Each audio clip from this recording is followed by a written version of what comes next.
Well, hello and welcome to our front yard garden in the South Carolina upstate. This is episode 39 of 2024. It's November 2nd. It's a Saturday afternoon. As you can see, the weather is really nice, partly cloudy, but very pleasant. And it's supposed to hit about 70 degrees today.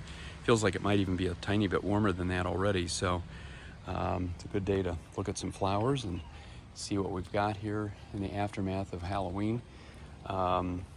So we're going to get started with our mailbox bed as we always do. We've got kind of a mix of things here that are worth looking at. Vinca still doing well. We did our backyard video earlier, and most of the Vinca back there are kind of finishing up. They're not as prolific as they are in the front. Kind of a mix of just lack of sun back there and other things, maybe just soil type. Getting some scattered zinnias that are still doing well, and even one morning glory. It's still blooming even though it's about 2 o'clock in the afternoon. And then have some clematis kind of lost in the Halloween decorations, but we still have a few clematis, these Giacomini purple variation that bloom so nicely. Primarily a spring flower, but they're doing really well right now. Interesting little bug right there that you can see if you look really closely. Don't know what that is. I'm not an insect guy, but it's kind of a cute little beetle of some sort.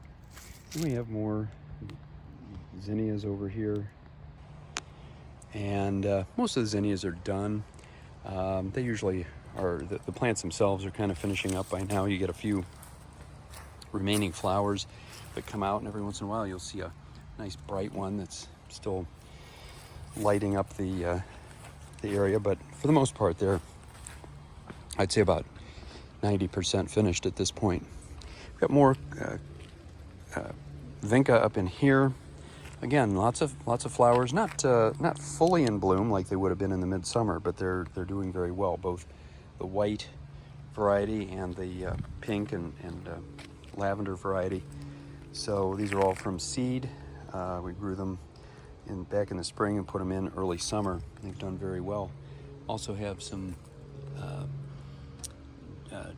petite knockout roses here, just about finished, although there are some buds left that we'll get some flowers out of, but this is not the time of year you expect a lot out of those. Over in here, pretty much the same thing again. Zinnias and Vinca, and then what else do we have? A little tomato over here. We did not plant this, it just sort of grew from seed, probably from a bird, and it's got a lot of flowers on it, so it's gonna keep trying to put out tomatoes until we get the first frost. Usually tomatoes die right away, kind of like impatiens and a few other things when you get the first frost. Also, I forgot this little pink thing here, dianthus, that has been blooming since spring. Not in large numbers, but big enough to make a little bit of a statement.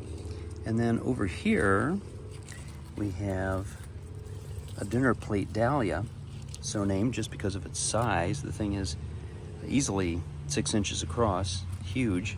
Beautiful flower, and we've had some others that have been out, still a little bit of color in there, but most of the flower is gone. They're not terribly prolific, but the flowers that they do put out are worth looking at for sure, and they're fairly low maintenance. This climber has been very faithful. It's given us a lot of flowers over the year. Kind of struggled with black spot, but now the leaves have come back out, and we've got a couple beautiful bright red flowers. That is about it for roses in the front yard. There's some climbers here, but they're about done. Handful of zinnias, and then as we get over into this area, it's mostly just hydrangeas that are finished up, just kind of waiting for winter. And then another thing that's worth looking at, we have our usual orange and lemon trees, and then our smaller lemon grove here. And interestingly enough, these lower two, even though they're very small, they've been giving us some flowers here lately, and it appears, unless I'm wrong, I'm just trying to be optimistic, but it looks like somebody else in the neighborhood may have a lemon tree, because these appear to have been pollinated. I've never had little baby lemons get this big before. They always fall off. A good example is this one. You see all these little pods, but most of them have fallen off. And so we'll see what happens. There's even some more buds coming up. I don't know that much about lemons. You wouldn't think they would be doing this time of year unless it was in Florida, but here we are. I'll move those into the garage so that they don't get hit too hard by the weather, but as I say, at least a couple more weeks without frost may allow them to grow a little bit bigger. So we've never gotten any fruit out of those in 4 years, so maybe this is finally our time. And we're going to come over here into this bed, which only has azaleas at this point. We have 3 different types of azaleas in bloom right now. This one peaked a week or 2 ago. Nice bright pink ones, kind of a smaller version of what we have in the backyard. And then we have the red ones here. Actually, we have 4 different types. I was wrong. These are exactly what we have in the backyard, these bigger bright pink flowers. And then on the same plant, strangely enough, these very light pink flowers with the dark pink patch up near the top. It's a very interesting, very intricate flower. And then a couple more up here. This one actually is quite prolific, which makes it nice because it's facing the street and everybody can see it and enjoy it. You think it's spring, but it's actually November. Also have a couple of hydrangeas here that are just kind of hanging on to their seed pods, giving us a little bit of color, but it's fake color because they're long since finished up for the year. And really nothing else in this bed. We got a butterfly bush and knockout roses. Actually, as I look over here, the knockout roses have a couple of flowers on them. Not a whole lot to look at, but they've continued to have some activity, even though it's way out of season for them. Hopefully next year they'll do really well. We'll see.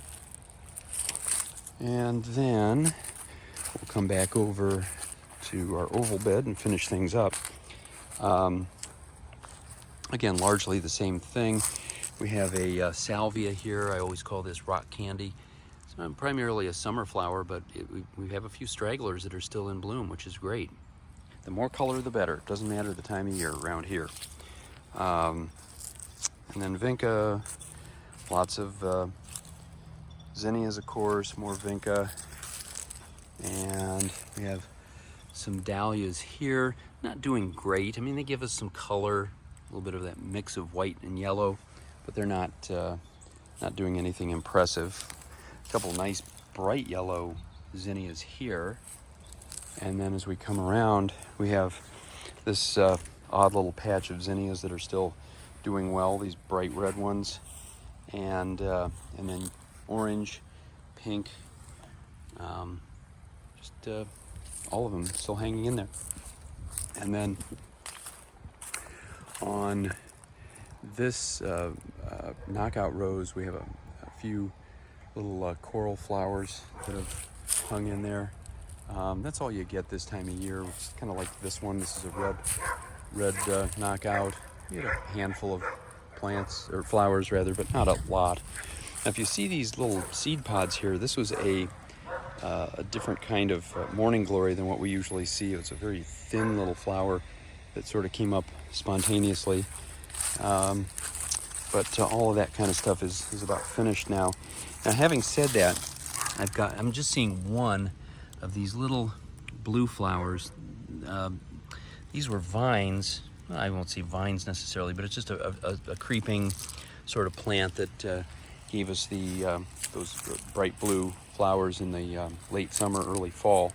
Most of them are gone. I just saw that one that was worth looking at. Something else I just noticed as I'm looking through here, didn't see it on the front side. This phlox has been blooming sort of off and on throughout the summer. It's been hidden from view for the most part by all the tall plants around it, but every once in a while, when it's fresh in bloom, it'll give you some nice color to add to everything else.